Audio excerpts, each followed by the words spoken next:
Welcome everybody to what I think might be episode 56 or 57, but it's 50 something of The Shortlist. I am Johnny Campbell, your host and CEO and co-founder of Social Talent, and welcome to our latest edition of The Shortlist.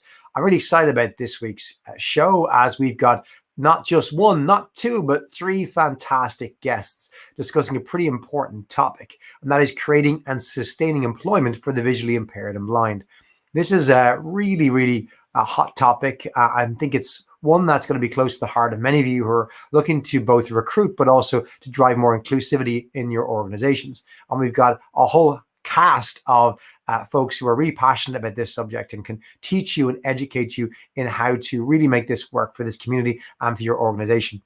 Before we get into the show, quick reminder that The Shortlist is a weekly show that broadcasts live on LinkedIn and YouTube. You can find us at youtube.com/social talent, or look up Johnny Campbell on LinkedIn for my profile for the live links.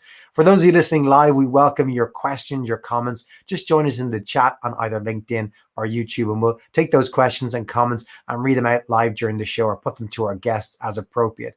For those listening to our podcast, welcome to the show. You can find this podcast, of course, on Spotify, Apple, and wherever you find your good podcasts. And any links we might mention or any email addresses we mentioned, we'll put them in the show notes on the podcast as well. And if you're listening to the podcast, come join us live once in a while. You'll hopefully enjoy the show. Or if you're listening to us live, do check out the podcast. You can check out our back catalog and also find that at socialtalent.com/the shortlist. So that's on to our show. Well, in the US alone, over 7.5 million people are blind or are visually impaired. And one of the biggest challenges that those with visual impairments face is in relation to the topic of employment and finding employment.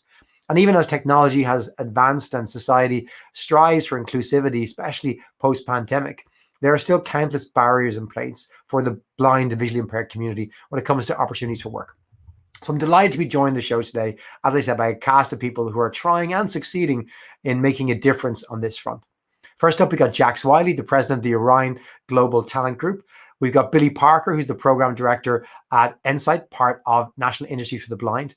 And they're involved in the partnership to provide the professional education needed for blind and visually impaired individuals to enter the recruiting and sourcing industry, amongst other sectors. This is the brainchild of Jax's business partner, Bob Richardson. And this program can help upskill members of the community and allow for career progression with actual mobility. And we'll be chatting more about that program and how you can get involved or get someone you know to get involved in that program later on. And we're also welcoming Erin Pierpoint. She's the head of talent strategy at Bristol Myers Squibb, and she's going to give us a glimpse into the employer side of this discussion and what employers are doing around this. So I'm going to start maybe with Billy. Billy, I'd love to get your perspective on, first of all, if you could introduce National Industries for the Blind and obviously give us a bit of insight in terms of NSITE, which only launched this year, and tell us a little bit about the kind of high-level view of what the career prospects look like today for someone who's blind or visually impaired. Sure. Thanks for having me, Johnny. So NIB has been around for quite a long time, and our primary focus is employment for individuals who are blind. Primarily with NIB, a lot of that was done through either government contracts or working with some of our associated agencies around the country, which is great and it's working extremely well. Built off of that success, we have broken off into another component, which is going to be focusing on the workforce development area with NSITE. So with NSITE, it gives us a lot more leverage and opportunity to work directly with businesses to address those hurdles and obstacles that they're facing with bringing on individuals who are blind. So basically what we're doing, we're leveraging, all those years of experience through NIB with this NSITE organization to make sure we can make a real impact within the community. And I'm going to go to Jax to tell us a little bit about perhaps your background, what brought you and Billy together with Bob, your colleague, and maybe give us a little bit of a history about the programs you've been involved in and what got them started in the first place, Jax. Sure. So this started in 2019 with Bob Richardson having an idea. He had some family members who had, degenerative visual impairment. So he decided that he was going to contact the Vermont Department of the Visually Impaired, and he started working with that group. So we ran a pilot program with Vermont, and through that we got our first employee, Melissa Shaw, who had she had 2 technical degrees, and she was visually impaired, and she tried to find, a job throughout the state. She went to career fairs. She was really frustrated, and then she found the program, she completed it, and we hired her. And she has just made such an impact, in our organization. So just that is she is a true example of like what people who have visual impairment can do. She manages, a big section of, our recruitment firm here. So after Bob worked with the Vermont Department of Visually, Impaired with Fred, he decided to take it to the national level, and he contacted Billy Parker, and they ran a pilot program in Washington, D.C. a couple years ago. And that was step 2. And now we're on to working with you, Johnny, with social talent, bringing in the educational piece, and, making this, quite a big project, which, it's amazing to be a part of. We are a small, Vermont recruitment firm who's growing, and in partnership with the National Industries of the Blind have created this amazing program. Billy, I might go back to you for a second just to kind of get an idea of how perhaps did the pilot program work? Who's involved? What do they get out of it? And what is the aim of the program? So great question. So I remember very clearly Bob reached out, and it was kind of one of those conversations where, we're approached with a lot of different training programs and opportunities. So honestly, it just was another call to kind of talk this through to see what, Bob had. And, I'd read a little bit about the program. And when I spoke with Bob, it began to check a lot of boxes. So, when we go and set up a training program, there are a lot of criteria it really needs to meet. One, there needs to be jobs at the end of the day, so make sure they're employed. There needs to be training available. There needs to be support within the community. All these things were being checked. And after about a 5-minute conversation with Bob, we realized this had the makings of a real career path for individuals who are blind and met our criteria. So we coordinated, we rolled into a pilot program with 8 individuals that went through the pilot to get them a foundation in sourcing and recruiting. And from that pilot program, it really gave us the foundation of, one, the talent's absolutely there. We were really excited by the candidates we brought in. So it was very clear they're individuals that can do this, and they can do it very well. Really the biggest hurdle we faced with the pilot. So, with a pilot, right, is lessons learned. So the training went well, the individuals were great. In the day, we were still having a gap to the employment piece. So we realized, and Bob realized very quickly, okay, big lesson learned here. We need to have the employer very involved from get-go to make this successful. So that's kind of the big piece we're adding on now, and why we're very excited to have Bristol Myers Squibb on this too, because it really takes a partnership. This call is so great, this podcast is so great because you have all the players at the table. You have you have Jax and her organization who are, the subject matter experts in sourcing. They know it. They know the community. They know it well. We have a training component with social talent, which adds so much to this, which can prep them. We have NIB who can find the individuals, and NSITE who's going to find the individuals and make sure the employer has what they need. And then you have probably maybe the most important piece of all, and that's the employer with like a Bristol Myers Squibb who's going to actually bring the individual in and actually get them employed. So when you pull all these pieces together, that's when you have a successful model.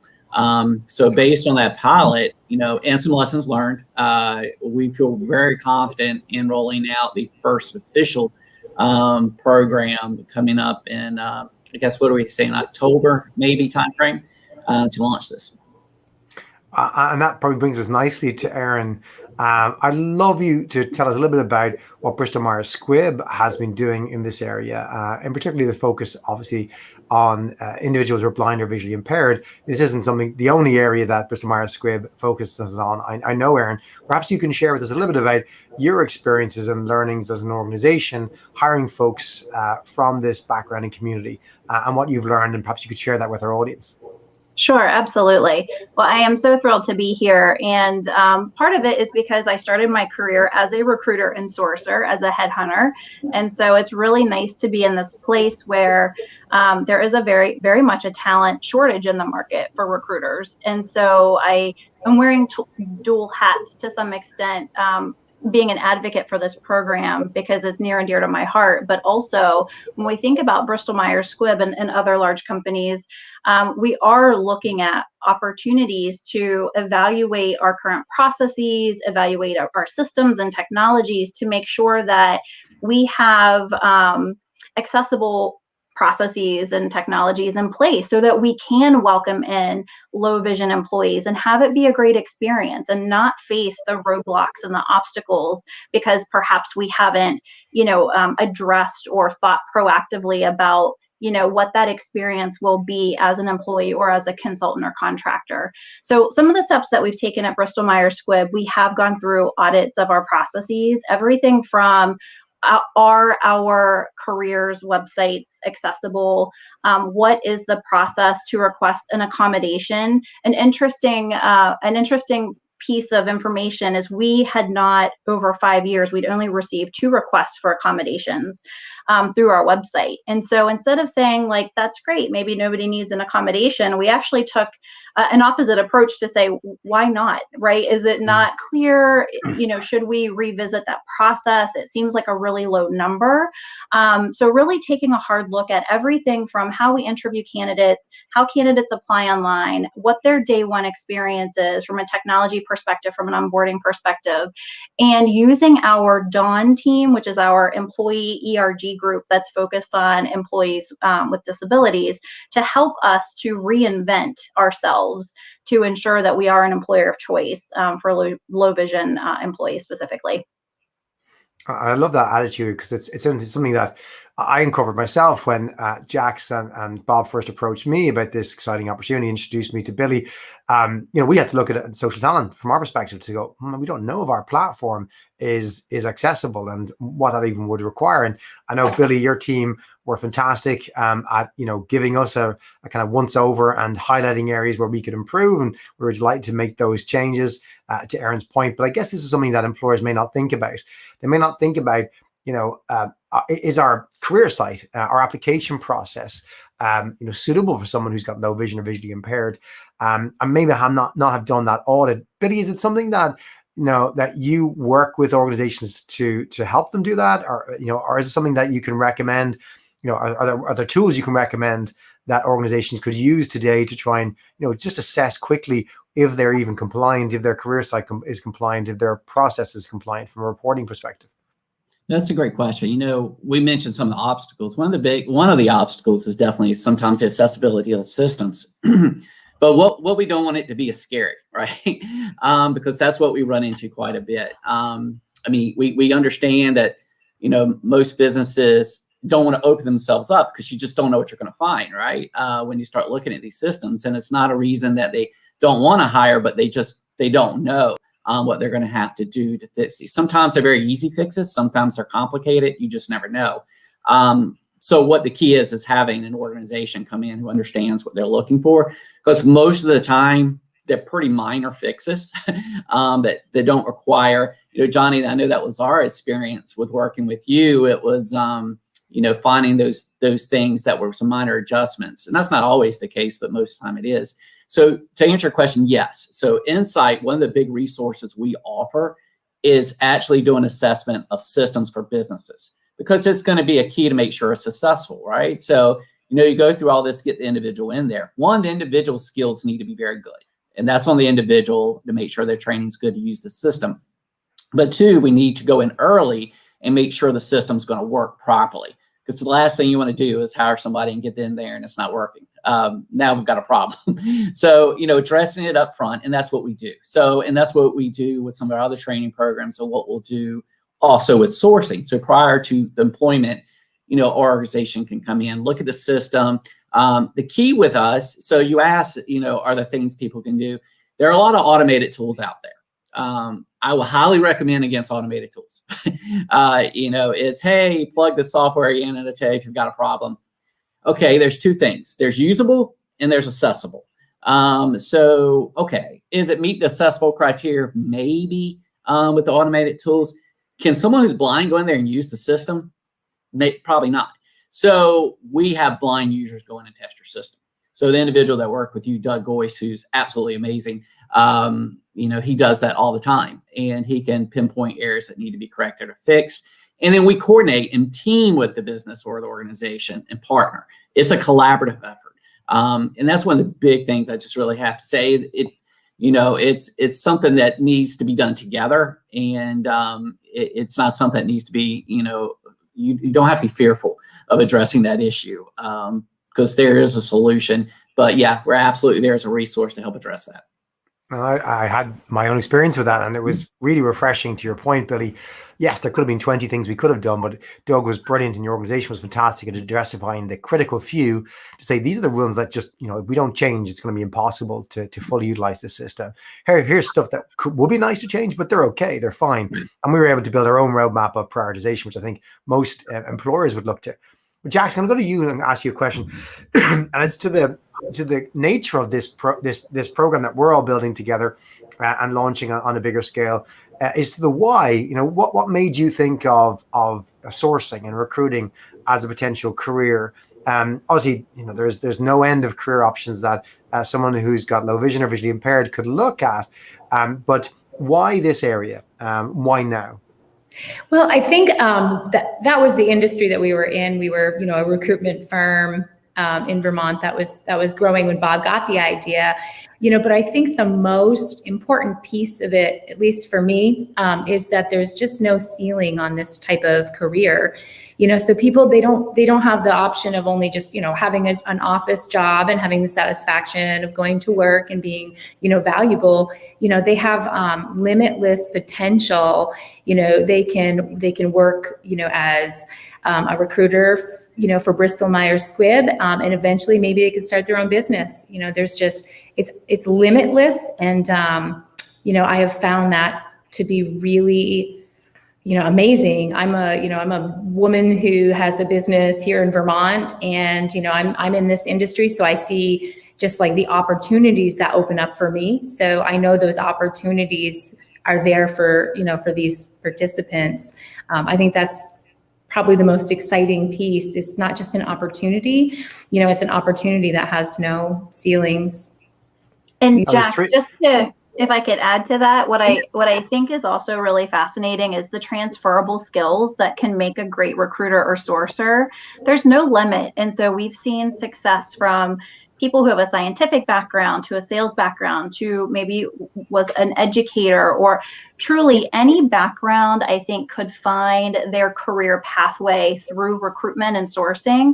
And that could also be a jumping off point, to your point, Jack, starting a business or getting into a different career field. The skills that you'll gain as a recruiter and sourcer can also apply to many different industries. So it's such a beautiful collaboration, because, it's very much a learnable skill that gives you so much to take with you in your career. And it's also fun. I think that recruitment is exciting. It's fun. It's satisfying. It's like you have wins, you have losses. Yeah. It's just like, you can, and I agree, you can go anywhere with it. I mean, we know how much knowledge it takes to really go find the unicorn, right? So you can do anything if you can find the unicorn. Yes, and you're impacting someone's life. You're finding a job for someone, and there's no better feeling than when you make that first job offer and someone is like so thrilled to have this opportunity. And it's truly just, it's an amazing field. It is. And in our firm, that's one of our core values. We relocate a lot of people too, and I'm sure you do to work at Bristol Myers. It's more than a job. It's a life change. There's responsibility with that. There's connections, there's relationships that you maintain. It's very satisfying to have somebody and their entire family like really happy. They got this great job. They're moving to this new area. So it brings joy, and, it'll bring joy to our participants who end up being recruiters, sourcers, or something else. I think for the three of us who've worked in recruiting, we'd sell it to anybody. You know, most people who've worked in this profession, this career, you know, realize it's fantastic. It's beneficial. We'd love everybody to give it a try. Interestingly, I've been talking to a lot of clients, particularly this year, and you know, if you're in a leadership role in recruiting, it's so hard to find good recruiters. And people might not think that it's a career that would be in demand right now, but I spoke to a customer of mine last night who had 19 open recs for recruiters. He can't find them. And he said, you know, his company, they're a booming startup with billions of dollars investment, and they don't have any challenges paying great money. But that doesn't matter. It's not a case of the salary you throw at someone. It's just can't find somebody. And we have a lot of, you know, our customers in the recruiting staffing world and the RPO world who are, you know, looking for the first time at building their own academies, who are recognizing that you can take, you know, individuals who are bright, who have great listening skills, who are smart at search and finding patterns, comfortable using technology, and you can train them up to be a sourcer or a recruiter early in their career. And sorry, me.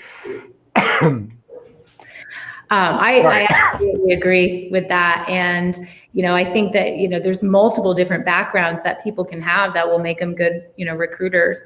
You know, I'm not really that detail oriented, but I'm a dreamer, you know, and there's just so much that you can do. Like there's so many backgrounds that, you know, can come into making, you know, a really good sourcer.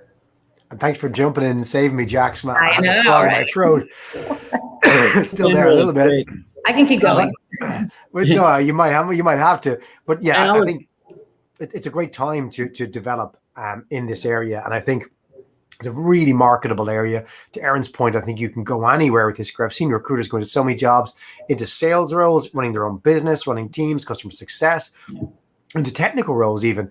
But also it gives you an introduction to business in a really broad way, which is great. Yeah. Billy, I was wondering if you could maybe take us through what the program involved, because I know one of the key parts, there's several parts, but there's learning, but one of the key parts is mentorship and guidance. Can you perhaps explain that? Billy, did you want to take that one? Yeah. Okay. Sure. And to kind of build on the, you know, what we were just kind of talking about on the recruitment piece. So, you know, on that transferable skill thing Erin mentioned, she's absolutely right. Because what we find also with the blindness community quite a bit, a lot of individuals are transitioning careers. So you're plugging along, you're on your track, you developed your career, and then bam, you lose your vision. A lot of times you can stay in your career, and we try to keep on that path. But in some situations you can't. You're going to have to transition those skills into something else. So that's what I love about the sourcing piece as well. It's something that those transferable skills can go to, and you can leverage your experience from previous careers and jobs. So I thought it was a great point by Erin. So as far as the training program piece itself and how that really works, you're right. You know, Johnny, it's definitely, the training is going to be huge. So the way the program works, there's many pieces. One is going to be, you know, on the recruiting front. So that's on NIB to go find the individuals. We know the community. We actually have a site we just started called NSITE Connect, which is actually the only job board that I'm aware of that's focused only on individuals who are blind. So that job board has a database of talented individuals who are blind and companies who are looking to hire. So, you know, leveraging things like NSITE Connect to find the talent source for being in the program. Once we find the right talent, is getting them trained, getting them the skill sets. You know, that's why it's so great to have social talent involved, because, you know, we know they're going to have a real great foundation. But it's not just the training, as you said. It's making sure they have the mentorship and understanding how it's going to work. And that was the gap in our pilot program. So, you know, they had the training, but there was the gap in the mentorship and then straight to the employment opportunity. So making sure we can strengthen that and build into that piece, because it's a continuum, right? It's not, you know, it's a recruit. You got to train them. So got to make sure they're prepared. We're not just saying, here, take this person, they're going to be great. We make sure they're trained and prepped, have a great resume. The employer gets them on board, so you get the placement. That's awesome, but that's not where we part ways. You know, we don't say, great job, everyone, walk away. We make sure everything transitions nicely. So does the company have everything they need? Do they have questions? You know, that's also kind of one of the obstacles, is that kind of education. if you haven't worked with individuals who are blind, you know, it's something you're going to need to learn, and it's no one's fault. It's just something you haven't done before. So, but where do you go for the resources? You know, where is that available? Who do you work with? Who do you ask those tough questions you don't know if you're allowed to ask in those interviews and other things? That's kind of where we come in. So we make sure we get that resource for an employer, but also an employee if they have questions as they transition as well. And we're there through the whole process. So with that piece, it's going to make it successful on the sourcing, you know, particularly because, you know, I love what you guys are saying, and that's the way we view things. It's not just a job, it's a career. And, you know, a job's great. And listen, I get a lot of phone calls every day. I get a lot of emails every day. People want to work and they'll take whatever they can get. And I understand that, and I get that. But usually my first question to the individual is, what do you want to do? What's your goal? What do you want to do? And then I look at their resume and job experience and say, you shouldn't be doing, you know, you're overqualified for this. Let's target and focus what you should be doing and get them on the right path. And that's when they're really successful, because, I mean, you hear from Jax, she talks about recruiting, she lights up and she's passionate and she's excited. And Jax, you've been doing this for years and she's still this excited. And Erin the same way. And Johnny, you are as well. So it's something you have to have a passion for. It's not for everyone. It's just not going to be for everyone. But what we want to offer is a variety of choice. So we do cybersecurity program. We're doing a Cisco training program. That's for IT individuals. You know, now we're having sourcing. We do contract management. So we want to make sure there are options. So if, you know, you are more outward and you have kind of that personality that's good for recruitment, this fits really nicely. But we want to plug you into the lane you need to be in, that you want to be in, because we want a career. This is so much more than just getting a placement and then walking away. This is about getting a placement and see them thrive and excel and expand in a career path. Because really that opens the door for so many more to come through. And once we kind of break a little bit of that barrier, we'll just kind of move forward from there. Well, Billy, we have a listener live, Sarah Davis, who was on your pilot program, who's just wants to say hi. So great to have you listening in, Sarah. That's awesome. And we got a comment in from Kathy Iverson, and Kathy's commenting that the willingness to learn is all you need. Having new recruiters understanding industry is more important than recruiting experience. You know, Kathy, I think it's really important to have both. And you'll be delighted to hear that our program curriculum we've designed has both the kind of practical process of sourcing and recruiting, but we've also layered in some of the brand new programs we brought to Social Talent on the industry knowledge. For example, using the alignment framework that Recruiting Innovation out of Colorado have developed around understanding the IT sector, for example, understanding the sector and the area you're recruiting into. So we're trying to combine the both of those, looking at healthcare recruiting, looking at biotech as well, fintech, loads of different areas that we hopefully get individuals to specialize in. It probably brings me to a point, which is that we're looking for a shout out today for folks who are interested in helping with this program. We're particularly interested from employers who perhaps might want to get involved in mentoring, but also who might want to get involved in hiring some of the graduates from this program. You know, you are all probably starved for new recruits, and you're thinking, how can we get, you know, new people who are really super eager, who have great training, who've had great mentorship to hit the ground running, and hopefully we can partner with you to do that. So it's probably a good moment in the show to have a shout out in terms of anyone interested. In the US, we're going to give you an email address to reach out to Jax. But if you're listening in Europe or Asia, we are running Social Talent are partnering with some other programs in Europe that will be open for this community as well. And so if you're interested in the US, great. I'll give you an email address in a second. If you're not in the US, don't fret. Please do reach out to us at Social Talent, and we can connect you to some of the other programs that we're trying to run, which hopefully will create more supply of great talent in this industry that we all love so much. So Jax, what's the best way for an employer or recruiter or a leader who wants to get involved as a mentor or was interested in perhaps tapping into this talent network that we're going to develop in this space? How should they reach out? How can they engage with the group?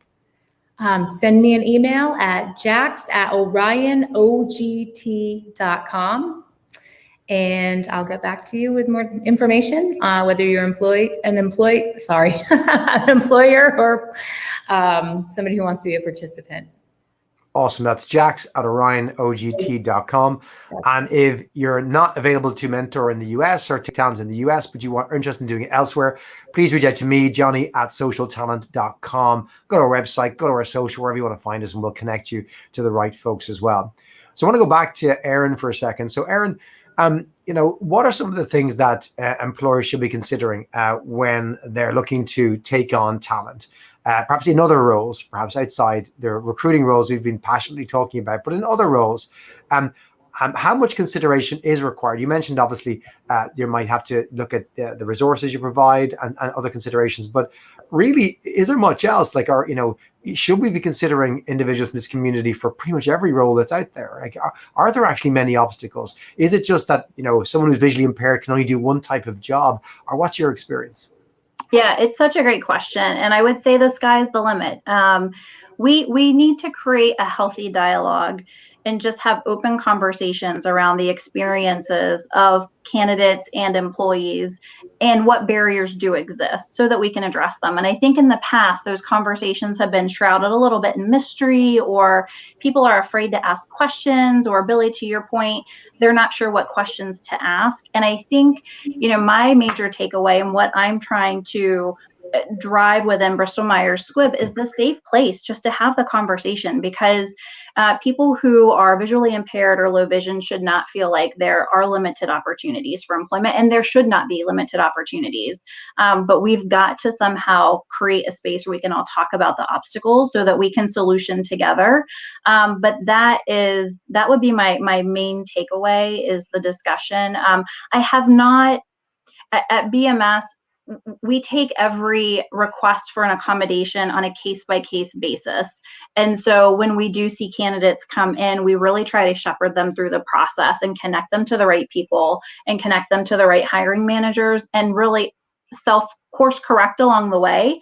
Maybe instead of flying people in for an interview, we do offer, an audio interview or a video interview or something from home, for example. But I even challenge that to say, we need to think bigger, right? Like, we need to think beyond the one person and create a sustainable process by which, it is a great experience for all candidates, regardless of the disability that they may have. And so that's really been the focus, and really excited about some of the outcomes that we're discussing. I'd love to hear from each of you as to whether you think the pandemic and the kind of move to remote work in a lot of professions or parts of businesses is going to be something that will, in the long run, benefit or hinder communities such as those in the blind and visually impaired community. So maybe, Jax, I might start with you. What are your personal thoughts on that? My first thought is benefit, absolutely, because it's become such a norm. Then it's no longer like a special requirement. It doesn't have to be an accommodation. The ability to work remotely, it's been seen, and I don't think it's going to go away. So I think it's definitely going to have, value, in the blind community. Absolutely. Billy, what are your thoughts? I absolutely agree with Jax. I mean, it's a game changer for sure. So, prior to all the terrible things that have occurred with this pandemic, I mean, the one thing that's kind of come out of it is this openness to working remotely. And that's really impacted the disability community as a whole, particularly individuals who are blind. One of the obstacles, that we address is transportation. Obviously, most can't drive. It depends where the locations are, so it's a problem. Or moving and losing your kind of support system if you have one. So it's a lot of restrictions. So once we open the gate, and I recruit for individuals who are blind all the time, so knowing I can recruit and the opportunities can be virtual changes everything. So it really opens up a new level of talent. So now that companies are open to it, and that's the thing I liked about sourcing. Even before all this happened, it was something that looked like it could be done virtually and from home, and that's a huge bonus and benefit for us. So totally agree. It's going to change the environment, not just for individuals who are blind, but for everyone. Erin, what's your take on that? I completely agree with Jax and Billy. And, when we at Bristol Myers Squibb, when we start to think about return to work and what that looks like, we took a time out to say, listen, there hasn't been a tremendous amount of good come from COVID, but there is one nugget that we picked up, and that is we have all been successful being virtual. And how can we keep some of those policies in place even when we return to work? And to your point, Jax, it's not necessarily an accommodation, but we are all used to working virtually now. We have demonstrated we can be successful. And so we've overcome a barrier that may have existed in the past, through COVID. And so making sure that the technologies that we have in place stay in place, even for visually impaired, for Teams and subtitles, and some of our presentations and subtitles, and for low vision with, how we're starting to think about our recruitment processes and allowing people to video interview and audio interview from home. Like, we're not going to change those core infrastructures because we've demonstrated success. So I think that's a great takeaway. Yeah, absolutely. I think it also opens up, I think we have kind of a workforce, shortage in the United States. Rural areas see it, even more, like in Vermont. It's almost a crisis. And, some of these, if people are allowed to work from home, it helps fill those positions where people don't have to move for a job. So there will be more opportunities, through that, which would, more opportunities for recruiters, more opportunities, for candidates, because Sarah's jumped in with a great comment. Yeah, just to kind of back up, I think the three of your support for that, and I'd be a fourth. It's especially good for those of us that don't live in a place with great public transit. Which, again, you think about these considerations for anyone with, you may be somebody with a disability, or just somebody who just hates commuting an hour and 15 minutes or finds it difficult. I think it's opened up a world of opportunity at a perfect time because it's needed. And I want to emphasize this to especially our audience, and our audience tends to be those who are working in the talent acquisition profession. We have a lot of leaders who listen to this call all over the world and to this podcast. And I'd love to kind of just ask you, have you considered somebody from the visually impaired community or the deaf community or whatever other community that perhaps you haven't serviced or looked at before, and ask yourself, well, why not? And how can we reach out to those? Because in recruiting, especially, as I think Jax and Erin have identified from their own experience, I know it's my experience, it's definitely a job that is done remotely. It was done remotely from where the recruiting was needed to be done even before 2020. A lot of large companies, I don't know if BMS are the same, but would have had centralized sourcing and recruiting centers supporting the businesses. Yes, there are HR business partners and talent acquisition partners who perhaps might be more close to the business on site, but a lot of particularly sourcing has been moved into kind of direct centers where the sourcer is emailing and communicating via CRM with both the candidates and the hiring manager. And therefore, really, a lot of those individuals, whereas they may have no issues with their visual senses or auditory senses, there's no way of knowing that because they're doing great reach outs to folks, they're doing research, they're sending back people, giving feedback, communicating, and arguably, you could make an argument that there's even skills there that are going to be more likely to be found in this community. Great listening skills. I always found in recruiting, Erin and Jax, I'm sure you're the same in your early careers. The best recruiters aren't the ones who spoke all the time or sold. They're the ones who could really listen for what the hiring manager's needing, to listen for what the candidate's looking for, and making those matches as well.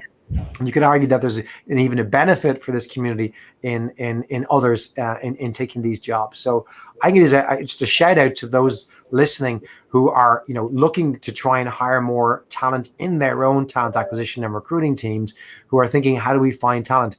Trust me, they're not out there. There aren't enough recruiters because, to Erin's point, they tend to go off into so many different professions from recruiting because it's an awesome place to start your career for many things.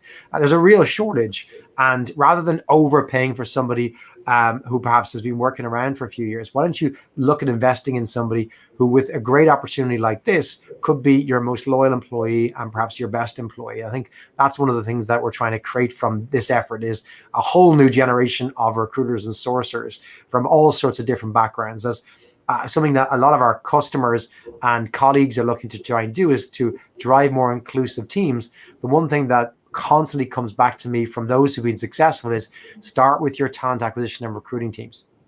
a diverse team of recruiters will lead to a diverse team of employees. Absolutely. Right? It flows naturally. So if you are looking to put budget and effort into making your organization more inclusive, I'd really encourage you to start with your recruiting and talent acquisition team, because I think that's where you'll get the biggest bang for your investment. I'm going to bring us to nearly a close on this, because I can't believe we're nearly at time. And as we do on every episode, we ask our guests to perhaps impart one piece of advice that they've learned from their own career or have garnered from others in their career. And we've 3 fantastic individuals from different backgrounds to perhaps impart that advice. So I'm excited to have 3 pieces of advice for our shortlist. Maybe I'll start with you, Erin. What would be your advice that you want to share with our audience here today? My advice would be find your passion and pursue it relentlessly. I know sometimes jobs are sort of the means to the end, but I would just challenge everyone to find the career that makes your heart sing, and don't stop pursuing until you find that role that's just such a great fit for you. I love that. It's brilliant advice, universal for anyone. Thanks a million, Erin. Billy, over to you. What's your piece of advice? Totally agree with Erin. That's great advice, because, if you're passionate, you're definitely going to put everything into it. But, I would also encourage, think outside the box. Be open to different things, because a lot of us end up in careers we never thought we'd end up in, right? So, I worked in politics for years and just happened to work for an administration and worked in disability employment policy, and found that I had a passion for it. And fell into it and enjoyed it ever since. So be open to change, and also, definitely think outside the box and be open to that. Great advice, Billy. Jax, over to you for your piece of advice. Oh, I think, as my passion is so deeply in recruitment, I would say for anybody who wants to become a sourcer or a recruiter, it's a very exciting industry. But one, I think also it's important to always stay kind of mindful, because it's a roller coaster ride. You're uplifting people, you're changing people's lives, you have offers going in, and there's always like this really high sense of activity. So staying relaxed and mindful while you're, in the recruitment industry, I have found to be, a way to enjoy the successes and not get attached to the times that we don't succeed. Mindfulness. Awesome. I love that. I think a lot of us have turned to that in the last year in particular. We've had to deal with a whole bunch of stresses perhaps were new to us. And we could have 4th piece of advice. I'm going to just chime in from Sarah, who's been listening into the show, and her comment on the visually impaired community is just a reminder that we are great at adapting too. We've had to do it our whole life. Oh, I love that. I think if you're looking for a key skill in recruiting, I think adaptability has been proven to be something, not just actually in recruiting in the last year and a half. Every employer is now looking at top of their list for folks who are adaptable, anticipating future adaptation to be required in the workplace. Well, I just want to thank everyone for listening. Quick reminder before we go, though, if you're interested in either hiring talent from this community, looking for advice, getting involved as a mentor, or just knowing more about the projects anywhere in the world, I'd encourage you to reach out at either of the following addresses. So you can reach out to Jax directly, particularly around the US, at Jax, it's Jax, at Orion, OGT.com. That's Jax at OrionOGT.com, or to myself, Johnny at socialtalent.com, or reach out to any of the team here at Social Talent and we'll connect you to the right people. Really hope we can inspire you or someone you know in the community to share this podcast, share this recording, share the links to folks you might be able to reach in our community who could be able to help or give further opportunity from a mentorship perspective, or most importantly, from an employment perspective to folks in this community. And to thank everyone here who's joined us today, Erin, Billy, Jax, for your time and passion, not only today, but in this project. I really appreciate it. And I'm really excited to work with you all on this project over the course of the rest of the year and hopefully further from here. And thank you, Johnny. Thanks, Johnny. Thanks so much. And thank you, Thanks. Erin and Billy. Thanks, everyone. And don't forget, if you want to check out more from Social Talent and our shortlist show, you can do so at socialtalent.com/the shortlist, where you'll find a list of our back catalog, a list to our Spotify, Apple podcast links, our YouTube recordings, videos, lists of upcoming shows, tons of stuff like that. And speaking of upcoming shows, we're back next week. We continue every week bringing you more and more fantastic content around recruiting and talent. And we're going to be bringing a good friend of ours, Theo Smith. He's the VP Customer Acquisition at Zinc Work. And Theo's going to be talking about neurodiversity, broadening the definition of talent. And Theo is somebody I've worked with over the last few years, got to know as a good friend in the UK. And he's recently written a fantastic book on neurodiversity, a topic that many of you may be very interested in understanding more about, and how to tap into the community of neurodiverse individuals that are out there. And also, what are the implications from a recruiting perspective? Theo has worked with tons of different brands and companies, advising them on their recruiting strategy and employer branding campaigns over the years. And he's got a great bunch of insight from both the recruiter and hiring companies perspective, but also from the neurodiverse community's perspective. And he'll share more with us next week. That's on Wednesday, 30th of June, last day of the month, last day of the half, last day of the quarter. And that's going to be broadcast live at 4 p.m. UK Irish time, which is 11 a.m. on the East Coast of the US, 8 a.m. on the West Coast of the US. And you'll find the podcast up typically on a Wednesday evening or Thursday morning. So by Wednesday evening of the 30th or the morning of the 1st of July, you'll find our podcast up and live. But do join us live, as we'd love your comments and thoughts. And thanks to everyone who commented and put their questions in today.